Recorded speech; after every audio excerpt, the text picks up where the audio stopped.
Family તમારું સ્વાગત છે ફૂડી કિચન પાપામાં। તો આજે આપણે બનાવીશું કાંદા પૌવા। તો તેના માટે મેં આ રીતે લઈ લીધું છે બધું, જો સામગ્રી। ખાંડ લીધી છે, મીઠું, ડુંગળી, ટામેટાં, લીલા મરચાં, આ રીતે લીંબુ ને મસાલામાં આ રીતે રાઈ, જીરું, સિંગદાણા, હળદર ને એવું।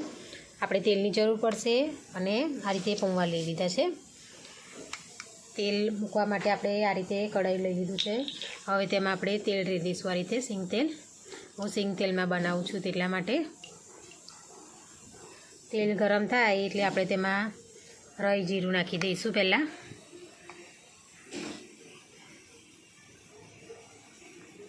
તેલ થઈ ગયું છે, હવે તેમાં આપણે આ રીતે રાઈ નાખી દઈશું।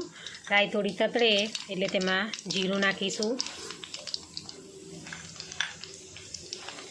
મગફળીના બિયા નાખી દઈશું આ રીતે, જેથી કરીને મગફળીના બિયા કાચા ના લાગે તેટલા માટે। તેને આ રીતે શેકી લઈશું થોડું, એટલે તેમાં આપણે ડુંગળી નાખી દઈશું આ રીતે। લીલા મરચાં નાખી દઈશું। તેને હવે થોડું શેકી લેવાનું છે આ રીતે। ટામેટાં આપણે પછી નાખવાના છે છેલ્લે। જો આ રીતે થોડું અધકચરી ડુંગળી તમારી શેકાઈ જાય ત્યાં સુધી તેને શેકી લેવાની છે આ રીતે। આ મીઠા લીમડાના પાન નાખી દઈશું આ રીતે।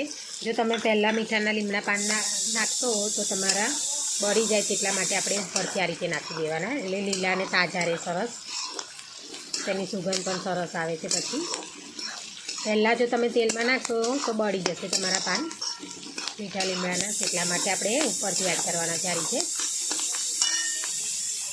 આપણે સ્વાદ પ્રમાણે મીઠું નાખી દેવાનું છે આ રીતે। હળદર નાખી દઈશું, આ રીતે મિક્સ કરી લેવાનું છે। જો થોડી ડુંગળી શેકાઈ જાય પછી આપણે આ રીતે મસાલા કરી દેવાનું। હવે ડુંગળીને આપણે એકદમ મીડિયમ ટુ લો ગેસ પર શેકી લઈશું આ રીતે।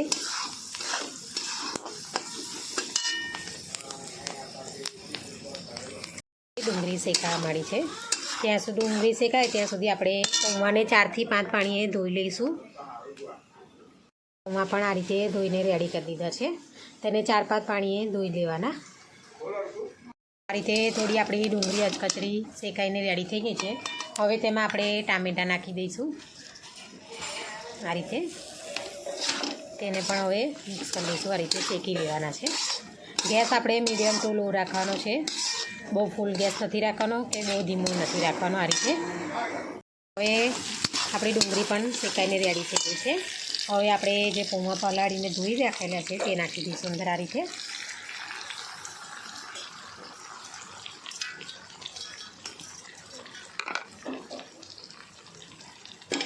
હવે આપણે ખાંડ નાખી દઈશું ઉપરથી આ રીતે।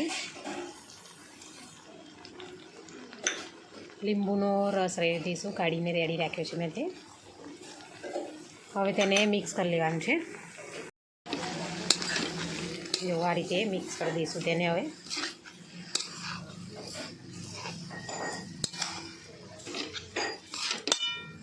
આપણે કાંદા પૌવા બનીને રેડી થઈ ગયા છે આ રીતે। હવે ઉપરથી આપણે લીલા ધાણા નાખી દઈશું આ રીતે, તેને પણ મિક્સ કરી લઈશું હવે આ રીતે। જો હવે તેને આપણે સર્વ કરીશું, અહીંથી આપણે પ્લેટ સર્વ કરી દીધી છે। ઉપરથી મેં થોડા કાંદા, દાડમ અને સેવ નાખીને। તો આપણા કાંદા પૌવા બનીને રેડી થઈ ગયા છે આ રીતે। તો જો અમારી વિડીયો તમને પસંદ આવી હોય તો લાઇક, શેર, સબસ્ક્રાઈબ કરવાનું ભૂલતા નહીં। Thanks for watching.